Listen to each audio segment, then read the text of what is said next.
అందరికీ నమస్కారం అండి. నా ఛానల్ నేను చెప్పిన కథలకు స్వాగతం, సుస్వాగతం. ఈరోజు మనం ఈ వీడియోలో ఏం చెప్పుకోబోతున్నాము అంటే కార్తీక మాసం యొక్క ప్రాముఖ్యత గురించి మనం తెలుసుకోబోతున్నాం.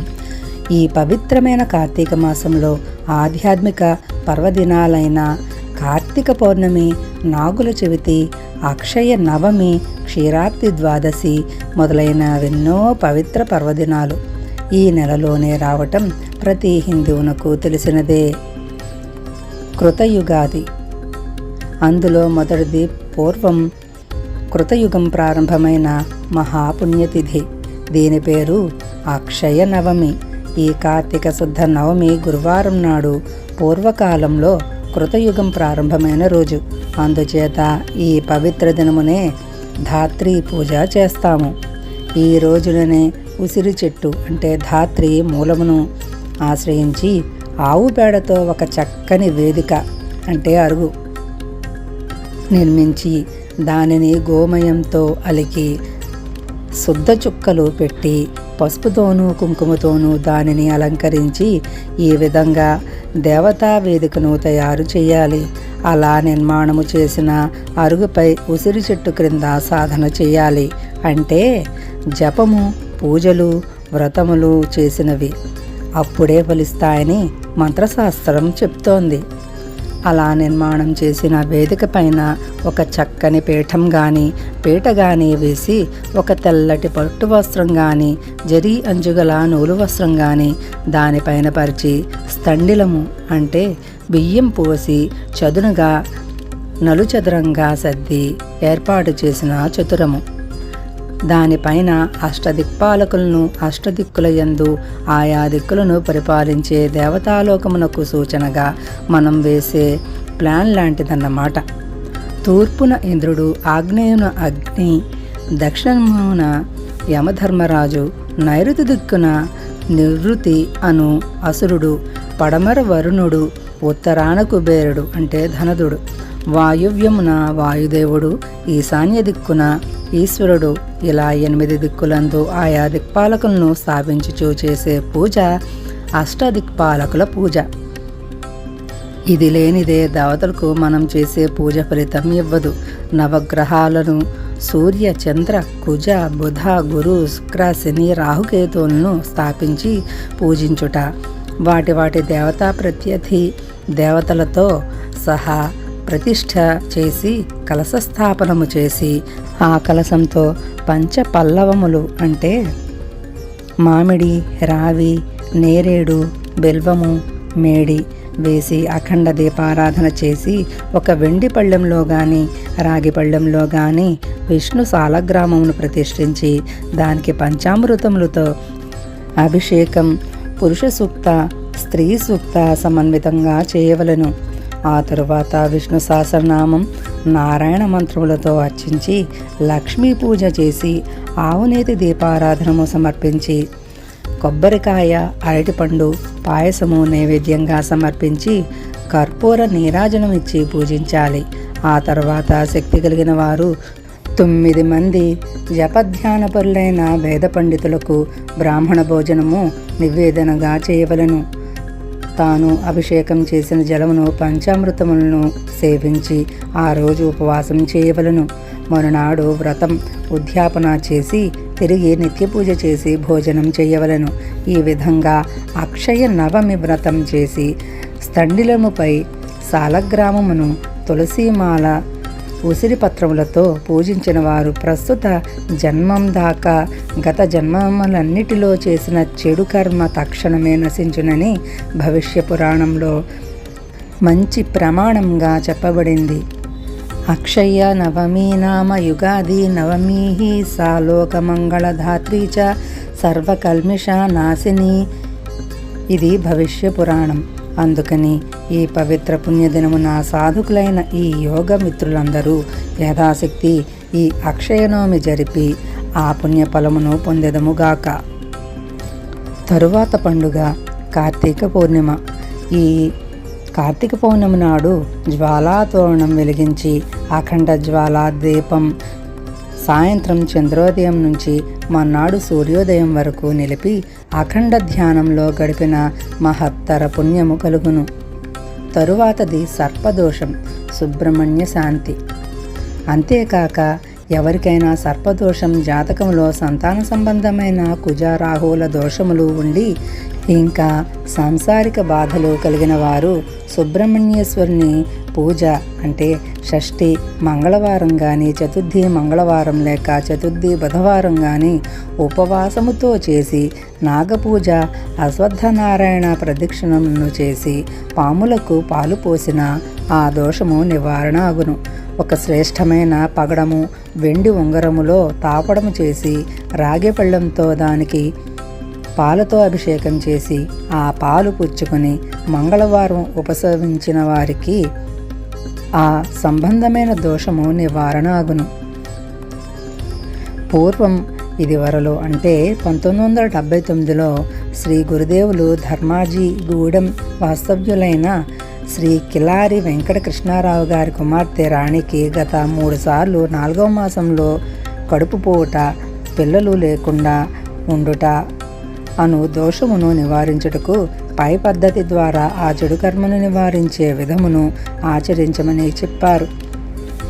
శ్రీమన్నారాయణ యజ్ఞంలో హోమము పూర్తి అయిన పిమ్మట సాయంత్రము విశ్రాంతిగా కూర్చున్న గురుదేవులను ప్రార్థించిన రాణికి పై వ్రతం చేయమని చెప్పారు. ఆశీర్వదించి యజ్ఞంలోని విభూది ఇవ్వగా ఆమెకు గర్భం కలిగి 4వ మాసంలో గర్భస్రావం కలిగే ప్రమాదం సంభవించిన ఈ మంగళవారం ఉపవాసం సహాయంతో చక్కని ఆరోగ్యవంతుడై బిడ్డను కన్నది. ఈనాడు నవనాగరికత పెరిగి పురోగమించామనుకుని హిందువులు పోగొట్టుకున్న మన పవిత్రమైన ఆచారములను, పూర్వ మహర్షులు చెప్పిన మంత్రశాస్త్ర మార్గములను వదిలి అనేక మంది ఈ దోషముల వలన కుటుంబముల్లో, సంసారముల్లో భార్యాభర్తల మధ్య కొట్లాటలు, సంతాన సంబంధమైన కష్టములతో బాధపడుచున్నారు. ఇవి ఎంతోమంది డాక్టర్ల వద్దకు తిరిగినా నివారణ కాకపోవడం అందరికీ జరుగుతున్న అనుభవమే. సంతానం ఒకవేళ కలిగిన వారికి ఏదో విధమైన సమస్యలు సంభవించుట ఎన్నో చోట్ల మనకు కనబడుతున్నాయి. వాటన్నిటికీ ఈ కర్మదోషాలను నివారించే దైవశక్తియే ఈ వ్రతముల ద్వారా నివారణ కలిగించే శ్రీరామరక్ష. కార్తీక మాసం శివపూజకు కూడా పవిత్రమైన మాసం. ఈ మాసంలో కార్తీక సోమవారం నాడు బ్రహ్మముహూర్తంలో అంటే తెల్లవారుజామున 3:30 లేచి వంటికి నూనె రాసుకుని మర్దనా చేసి చన్నీళ్ల స్నానం చేసి ఆసన ప్రాణాయామములు చేసిన తరువాత గాయత్రి నిత్యపూజ అయిన తరువాత శివార్చన, శివాభిషేకం, బిల్వదళములతో రుద్ర సూక్త సమన్వితంగా శివలింగానికి పంచామృతులతో అభిషేకం. తదుపరి ఉపవాసం చేసిన వారికి శరీరంలోని రోగములు నివారించడమే గాక ఇతరుల ఇండ్లలో తాము అనేక విధములైన కర్మదోషములు కలిగి భోజనము చేయటం వలన కలిగిన కష్టములు, అనారోగ్యం, కష్టములు, దారిద్ర్యం వంటి బాధలు తొలగించుకొనవచ్చు. ఈ దినమంతయు ఉపవాసంలో ఉండుట అన్నసూత్రం. ముస్లింలకు కూడా అంటే రంజాన్ పండుగలో సూర్యోదయానంతరం తిరిగి సూర్యాస్తమయం అయ్యే వరకు మంచినీరు కూడా త్రాగకుండా ఉపవసించుట వారి శాస్త్రముల్లో చెప్పబడి ఉన్నది. ఇది వారి మతములోని అందరూ ఆచరించుట వల్ల వారి విశ్వాసము నిలబెట్టుకుని వారు పురోగతి పొందుట, హిందువులు అధోగతి పాలగుట నిత్యం మనం చూస్తూనే ఉన్నాము కదా. దీనివల్లనైనా మనం కళ్ళు తెరుచుకుని మన ధర్మమును మనం ఆచరించిన అప్పుడు కలిగే కుటుంబముల్లోని అనేక బాధలు, ఇబ్బందులతో రకరకాలుగా కారణం తెలియకుండానే కష్టపడుతూ ఉండే వారి కష్టాలు ఎన్నడికి ఎక్కడికి పోకుండానే మనమే నివారించుకోవచ్చు. అది శివ పూజలోని ఆంతర్యం. అలాగే పాలసముద్రంలోని విష్ణుమూర్తి యొక్క గాఢ నిద్ర గురించి మనం తెలుసుకుందాం. ఈ మాసంలో వచ్చే ఇతర పర్వదినాల్లో విష్ణుమూర్తి పాలసముద్రంలో శయనించి యోగ నిద్రలో నుండి మేల్కొనే రోజు బోధన ఏకాదశి. ఇది నవంబరు 12వ తేదీ ఏకాదశి రోజున వస్తున్నది. ఈరోజు మహర్షులు, దేవతలు వేదమంత్రములు స్తుతింపగా విష్ణుమూర్తి నిద్ర నుండి మేల్కొనే దినం. ఆ తర్వాత రోజైన క్షీరాబ్ది ద్వాదశి పాలసముద్రం నుండి విష్ణుమూర్తి బయలువెడలే పుణ్యదినం. ఈ సమయంలో ఆకాశంలో క్షీరాబ్ది లేక పాలసముద్రము అనబడే పాలపుంతను స్పష్టంగా మనం చూడవచ్చు. వేదములు, పురాణాలు ఈ పాలపుంత నుండియే మనం జీవించే ఈ విశాల సృష్టి పూర్వకాలంలో ఉద్భవించిందని తెలుపుచున్నది.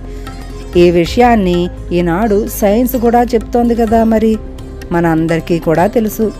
అది ఎలాగంటే, ఈ క్షీరాబ్ది లేక పాలపుంత అనబడే తెల్లని జ్యోతిర్మయ లోకాలలో కంటికి కనిపించని లెక్కలేనన్ని నక్షత్ర మండలాలు అంటే గెలాక్సీ నక్షత్ర మండలాల కోటాను కోట్లు ఉన్నాయని, అందులో ఒకానొక నక్షత్రం ఒక సూర్యుడైనని, అందులోని నక్షత్రాలు మన సూర్యుని కంటే కొన్ని వేల రెట్లు పెద్దవని, అలాంటి నక్షత్ర మండలాల నుండి లేక గెలాక్సీల నుంచి మన సూర్యుడు, ఈ గ్రహమండలము ఉద్భవించాయని సైన్స్ కూడా తెలుపుతోంది కదా. ఈ నక్షత్ర మండలాలకు పుట్టినిల్లైన పాలసముద్రము, ఈ సృష్టికి మూల కారణమైన విష్ణుమూర్తి లోకం లేక నారాయణ లోకం కంటికి ఆకాశంలో ఈ నెలలో స్వచ్ఛంగా కనిపించేది మబ్బులు లేని ఈ కార్తీక మాసంలో మాత్రమే. జప ధ్యాన పరాయణులైన సాధకులకు ఈ నక్షత్ర మండల దర్శనం వల్ల అనేక దివ్యానుభూతులు కలుగుతాయి. అందులోనూ శరీర పరిశుద్ధి చేసుకుని ప్రేగులలో మలం లేకుండా ఆహార శుద్ధితో లేక ఉపవాసంతో శరీరాన్ని ఎండగట్టి సాధనతో తపస్సు చేసేవారికి ఈ విష్ణులోక కాంతిని శరీరంలోకి పీల్చుకొని దానివల్ల సంవత్సరమంతా రోగాలు, బాధలు, చింతలు లేకుండా సాధకులు ఉండటంలో ఏమీ ఆశ్చర్యం లేదు కదా. పాకుడు పట్టిన కాలువను శుభ్రం చేయడానికి ముందు నీరు కట్టివేసి సూర్యరశ్మిచే ఎండబెట్టినట్లే సంవత్సరమంతా మనం తిన్న ఆహారంలో దోషం నుంచి శరీరాన్ని ఎండబెట్టి శుభ్రపరుచుట ఈ పవిత్ర సమయమైన ఈ కార్తీక మాసంలోనే. అందుకే అనాదిగా కార్తీక మాసం ఉపవాస సమయంగా ప్రసిద్ధిగాంచినది. తదుపరి మనం కార్తీక దీపం గురించి తెలుసుకుందాం. సాధన చేయుటకు, ఏకాగ్రతకు, అఖండ దీపారాధన వైపు చూస్తూ ధ్యానించుట వలన యోగికి జ్యోతిర్దర్శనం కలుగును. కాబట్టి కార్తీక మాసంలో చేయు దీపారాధనలో విశేష ఫలితం ఉంటుంది. అది రాత్రి అంతా వెలిగే అఖండ దీపమైనట్లయితే ఫలితం విశేషం. అందుకనే దీపదర్శనం కార్తీక వ్రతముల్లో ముఖ్యమైనది. ఎందుకంటే మనలో వెలిగే ఆత్మజ్యోతికి ప్రతిరూపమే కదా పూజలో మనం వెలిగించే దీపారాధన. తరువాత దీపావళి గురించి తెలుసుకుందాం. ఈ నెల దీపావళి నుంచి ప్రారంభమయ్యే మాసానికి కార్తీక మాసమని పేరు. ఇది సంవత్సరంలో వచ్చే అన్ని మాసాల్లోనూ అతి పవిత్రమైన పుణ్యకాలంగా అనాది నుంచి భావించబడుతోంది. ఈ నెలంతా తెలుగునాట ఎక్కడ చూసినా కార్తీక స్నానాలు చేసి తెల్లవారకట్లే ఏ నదికో, కృష్ణానదికో, గోదావరి నదికో వెళ్ళి స్నానం చేసి హరహర శంభో అంటూ, నారాయణ అంటూ భక్తితో దేవాలయంలోని దైవ దర్శనం చేసి ప్రదక్షిణాలు చేసే భక్తుల సంఖ్య కన్నుల పండుగగా కనిపించే సమయం ఇది. ఇలా కార్తీకంలోనే ఎక్కువ వ్రతాలు, ఉపవాసాలు. ఎందుకంటే దీనికి కారణం జ్యోతిష రహస్యం తెలిస్తే గానీ అర్థం కాదు. వేదకాలంలో సంవత్సరం కృత్తికా నక్షత్రంతో ఆరంభమయ్యేది. ఈ కృత్తికకు అగ్ని నక్షత్రం అని పేరు. ఎందుకంటే కృత్తికా నక్షత్రమునకు అగ్ని అధిపతి. మనకి తెలిసే ఉంటుంది కదండి, అరుణాచలంలో ప్రతి సంవత్సరం ఈ కృత్తికా నక్షత్రం రోజున పెద్ద దీపం అనేది వెలిగిస్తారు. సంవత్సరమునకు చక్రాకారంగా తిరిగే యజ్ఞంగా వేదకాలపు ఋషులు వర్ణించారు. కాబట్టి ఆ కాల చక్రానికి మొదటి నక్షత్రమైన కృత్తికా నక్షత్రానికి దేవతలలో ప్రథముడైన అగ్నిహోత్రుని అధిష్టాన దేవతగా చేశారు. కృత్తికా నక్షత్రం అగ్నిర్దేవత అని వేదం కృత్తికా నక్షత్రమునకు ప్రథముడైన అగ్నిదేవతయని వర్ణించారు. ఈ కృత్తికా నక్షత్రంలో పూర్ణిమ వచ్చే మాసం పేరు కార్తీక మాసం. అంటే ప్రతి మాసంలోనూ ఒక పూర్ణిమ వస్తుంది కదా. ఆనాడు చంద్రుడు ఏ నక్షత్రంలో ఉంటాడో ఆ నక్షత్రం పేరే ఆ మాసానికి వస్తుంది. అశ్విని నక్షత్రంలో పూర్ణిమ వస్తుంది కనుక గడిచిన మాసం పేరు అశ్వయుజం. మృగశిర నక్షత్రంలో పూర్ణిమ వస్తుంది కనుక ఆ వచ్చే మాసం పేరు మార్గశిరం. ఈ రెండింటి మధ్యగా వచ్చే మాసం పేరు కార్తీకం, కార్తీక మాసం. కృత్తికులకు కుమారుడు.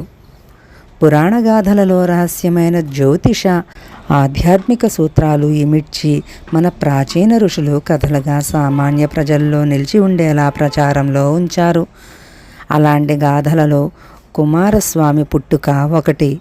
ఈ కుమారస్వామి యొక్క జననం కాళిదాసు కుమార సంభవం అనే పేరిట అందమైన కావ్యాన్ని కూడా అల్లారు. దీనికి ఆధారం రామాయణంలోని కుమారస్వామి పుట్టుక. ఇదేంటి రామాయణం అంటున్నారు, దాంట్లో కుమారస్వామి పుట్టుక అంటున్నారు? ఈ కథ ఏంటో మనం తెలుసుకుందాం మరి. ఇంకా మహాభారతంలోనూ ఇతర పురాణాల్లోనూ కూడా ఉన్న గాథ. కుమారస్వామికి 6 ముఖాలు ఉన్నట్లు చెప్పబడినాయి. కార్తీక మాసంలో పూర్ణిమ వచ్చే కృత్తికా నక్షత్రాలలో కూడా ఆకాశంలో చూస్తే 6 చుక్కలు ఒకచోట గుంపుగా కనబడతాయి. ఇవే కృత్తికలు. ఈ కృత్తికల చేత పెంచబడినవాడు కాబట్టి కుమారస్వామికి కార్తికేయ అనే పేరు వచ్చింది. కృత్తికలోని 6 నక్షత్రాలు మాతృమూర్తులై పాలు ఇవ్వగా 6 నక్షత్రాల నుంచి పాలను తన 6 ముఖాలతో త్రాగినందువల్ల ఈయనకు కార్తికేయుడని నామం ఏర్పడింది. కృత్తికులకు కుమారుడిగా పెరిగినవాడు అవటం వల్లనే కార్తికేయుడు. అలాగే ఇది కృత్తికులకు సంబంధించిన మాసం గనుక కార్తీక మాసం. ఇది చాలా విశేషమైన నెల. యోగశాస్త్ర ప్రకారం ఇది సాధన చేయడానికి ఎంతో అనువైన కాలం. ఎందుకంటే మే, జూన్లలో వలె ఎండలు ఎక్కువగానూ ఉండవు. ఇటు డిసెంబరు, జనవరి వలె చలి ఎక్కువగానూ ఉండదు. అటు శ్రావణ భాద్రపదాల్లో వల్లే అంటే ఆగస్టు, సెప్టెంబర్లో వర్షాలు వస్తాయి కదా, అలాగ కూడా కాకుండా. అందుకని కాలం సమశీతోష్ణమై ప్రసన్నంగా మనస్సుకు ఆహ్లాదంగా ప్రశాంతతనిచ్చే పవిత్ర సమయం ఇది. ఆకాశంలో వానాకాల మబ్బులు లేకుండా, శీతాకాలంలో పొగమంచు లేకుండా నిర్మలంగా ఉన్నట్లే ఈ కార్తీక మాసంలో సాధన చేసే యోగి మనస్సు కూడా నీలాకాశం వలె నిర్మలంగా పరిశుద్ధమై ఉంటుంది. కనుక ఇది సాధనకు అనువైన కాలం. అందుకనే కార్తీక మాస ఉపవాసంలకు ఇది సుప్రసిద్ధ నెల. ఉపవాసం చేయడం వల్ల ప్రకృతి చికిత్స. వైద్యులు ఏమంటారంటే శరీరంలో జీర్ణించి ఉన్న విషాలు, సంవత్సరాలుగా పేగులలో నిలిచి ఉన్న మురుగు క్రిములు బహిర్గతమై మన జీర్ణకోశం పవిత్రమయ్యే సదవకాశం ఉన్నది. అందువల్ల ఉపవాసం వల్ల ఉదరకోశ సంబంధమైన రోగాలు హరించుకుపోతాయి.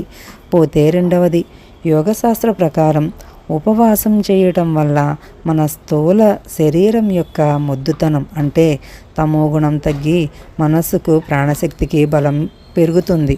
దీనివల్ల నిద్ర వచ్చే గుణం తగ్గుతుంది. జపం చేస్తే నిద్ర వచ్చేవారికి ఈ ఉపవాసాలు చేయడం వల్ల నిద్ర అడ్డు తొలగి మరింత తీవ్రంగా ఏకాగ్రత కుదిరి జపం సిద్ధింపచేసే అవకాశం కూడా ఉంటుంది. ఇకపోతే కార్తీక సోమవారముల విశేషం గురించి తెలుసుకుందాం. కార్తీక మాసాలలో సోమవారం పుణ్యమైన దినం. ఎందుకంటే వారాలలో సోమవారానికి చంద్రుడు అధిపతి. ఈ నెలలో చంద్రుడు కృత్తికలలో పూర్ణుడై ఉండటం వల్ల చంద్రుని వారమైన ఈ సోమవారం నాడు ఉపవాసం చేస్తే శివునికి అత్యంత ప్రీతికరమైన దినం. అందువల్ల కార్తీక మాసంలో సోమవారాలు ఉపవాసం చేస్తూ శివునికి రుద్రాభిషేకం చేయడం శాస్త్రాలలో విధించబడింది. దీనికి వెనుక జ్యోతిశాస్త్ర రీత్యా కూడా ఒక విశేషార్థం ఉంది. చంద్రుడు మనస్సుకు కారకుడు. యోగికి 3వ నేత్రం లేక దివ్య చక్షస్సు అనబడే నయనం, ఉపనయనం చంద్రునితో పోల్చబడి ఉన్నది. అందువల్ల శివునికి 3వ నేత్రం నుదుట చంద్రరేఖ వర్ణించబడింది. కార్తీక మాసం శివునికి ప్రీతికరమైన మాసం కనుక ఉపనయనంలో గాయత్రి మంత్రోపదేశమైన బ్రహ్మచారులు ఈ కార్తీక మాసంలో తమ సాధనకు తీవ్రంగా కృషి చేయడం వల్ల ఈ మూడవ కన్ను తెరుచుకుంటుంది. ఇలా ఈ మూడవ నేత్రమైన ఉపనయనం తెరుచుకోవడం వల్ల ధ్యానంలో కూర్చున్న యోగికి ఒక తెల్లటి కాంతి, అంటే ఎలక్ట్రిక్ బల్బు వెలిగినంత ఇదిలో భూమధ్యంలో, అంటే నుదుట రెండు కనుబొమ్మల మధ్యగా తెల్లని కాంతి పూర్ణిమ చంద్రుని వల్లే వెలుగుతుంది. ఈ మూడవ కన్ను తెరుచుకునే అనుభూతిని యోగ పరిభాషలో కార్తీక పూర్ణిమగా వర్ణించారు. దీనికి కారణమేమిటో కూడా మనం పరిశీలిద్దాం. 6 నక్షత్రాల పూర్ణిమ. 6 నక్షత్రాలపైన వెలిగే కృత్తికలలోని పూర్ణిమ కనుక ఇది కార్తీక పూర్ణిమ అని పైన తెలుసుకున్నాం కదా. యోగి శరీరంలో కూడా ఈ కార్తీక పూర్ణిమకు అర్థం పూర్తిగా సరిపడి సమన్వయం ఎలా అవుతున్నదో చూద్దాం. యోగి శరీరంలో 7 చక్రాలు లేక నాడుల కూడలతో ఏర్పడే నడిబొడ్డు వంటి కేంద్రాలు 7 ఉన్నాయి. అందులో మొదటిది మూలాధారం, ఇది వెన్నుముక అడుగున ఉంటుంది. రెండవది స్వాధిష్టానం, ఇది లింగస్థానంలో ఉంటుంది. మూడవది మణిపూరకం, ఇది నాభిస్థానంలో ఉంటుంది. నాలుగవది అనాహతం, ఇది హృదయ కేంద్రకంలో ఉంటుంది. ఐదవది విశుద్ధి చక్రం, కంఠంలో ఉంటుంది. ఆరవది నుదుట స్త్రీలు కుంకుమ బొట్టు పెట్టుకునే చోట ఉండే ఆజ్ఞాచక్రం. కుండలిని శక్తి ఈ ఆజ్ఞాచక్రంలో ఉన్నప్పుడే మూడవ కన్ను తెరుచుకుంటుంది. అప్పుడే యోగికి కార్తీక పూర్ణిమ దర్శనం అవుతుంది.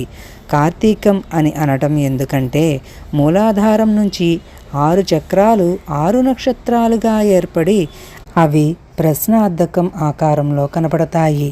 మన శరీరంలోనూ అలాగే 6 చక్రాలపైన 6 చుక్కలుగా కనిపించే పూర్ణిమ కనుక దీనికి కార్తీక పూర్ణిమ అని పేరు.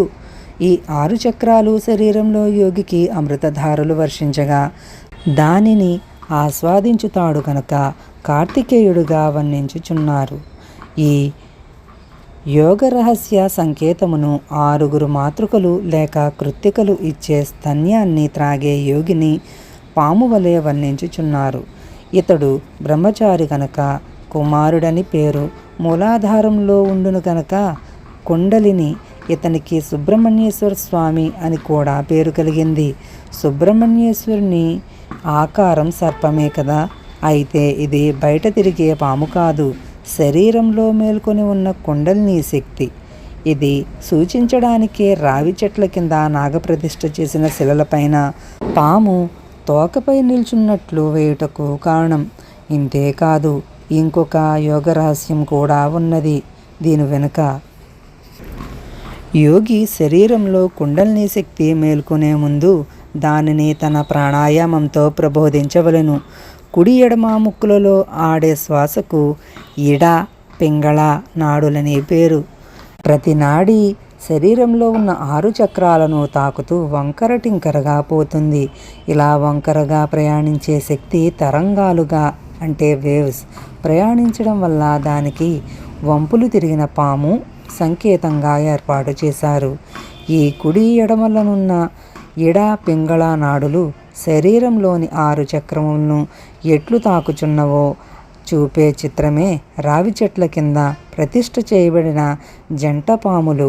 అయితే ఈ పాములు శరీరంలో ఉన్నవని యోగ రహస్యాలు తెలిసిన వారికే తెలియను.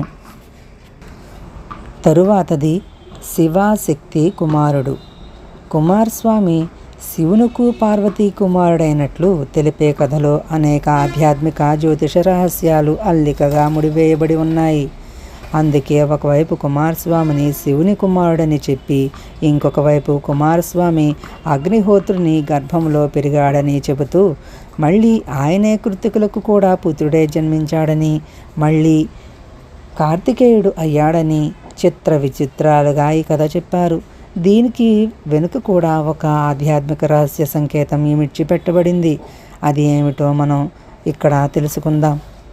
కుమారస్వామి శివశక్తుల కలయికల వల్ల ఏర్పడిన వీర్యముతో జన్మించినాడనటంలో యోగరహస్యమైన సాంకేతికత ఇందులో ఇమిడి ఉన్నది. శరీరంలోని మూలాధారం కుండలిని స్థానం. ఇది త్రికోణాకారంగా ఉండి మూలకందమనే పేరుతో శక్తికి నిలయమై ఉన్నది. ఈ శక్తి ఆదిశక్తి, దుర్గా, కాళీ, భవాని అనే పేర్లతో పిలువబడే శక్తి స్వరూపమైన కుండలినియే. ఈ మూలాధార కుండమునకే హోమకుండమని లేక కులకుండమని పేరు. ఈ కుండము నుంచి ఉద్భవించినదే సతీదేవిగా ప్రభవించిన పార్వతి. ఈ మూలాధారం అంటే త్రికోణం. ఈ త్రికోణంలో జన్మించిన కుండలిని అంటే శక్తి లింగాస్తమైన స్వాధిష్టానంతో చేరినప్పుడు లింగముతో కూడిన శక్తి అగుచున్నది. ఇది ఏ శివశక్తుల యొక్క సమ్మేళనం.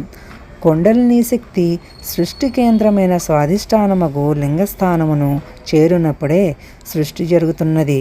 శివునిపై మన్మథుడు బాణం వేయినప్పుడు కుమారుడు జన్మించడంలోని గాథ దీనినే సూచించుతుంది. దీనికి సంకేతంగా ఆలయంలో పూజించే శివలింగమునకు కింద వేరువేరుగా శక్తిస్థానం, శివస్థానంగా 2 ఏర్పాట్లు చేయబడి ఉన్నాయి. శివలింగంలో త్రికోణాకారంగా ఉన్న పానవట్టం శక్తి స్థానమైన త్రికోణం, మధ్య నుండు శివలింగము, స్వాధిష్టానంలో ఉండు లింగ స్వరూపమైన శివుడు. ఈ రెండింటినీ చుట్టుకొని నాగ ఫణములతో ఒక లింగము కప్పబడినట్లు సూచించే నాగుపాము. మూలాధారం నుంచి మేల్కొని పడగలెత్తి బొసకొట్టే కుండలిని శక్తి.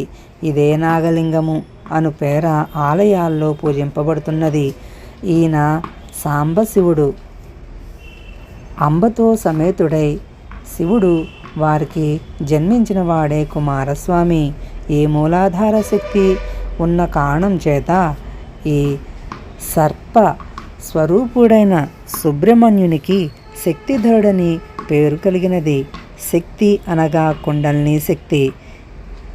ఈ 6 చక్రములను శరీరంలోని పై చెప్పిన చక్రాలు ఛేదించుట వలన 6 తారకలలోనూ రూపంలో ఉన్న కృత్తికా రూపంలో ఉన్న తారక అసురుని కుమారస్వామి సంహరించినట్లు చెప్పిన రహస్యగాథగా వెనుకనున్న ఆధ్యాత్మిక రహస్యం ఇదే. తారకలు ప్లస్ అసురుడు, తారకాసురుడు.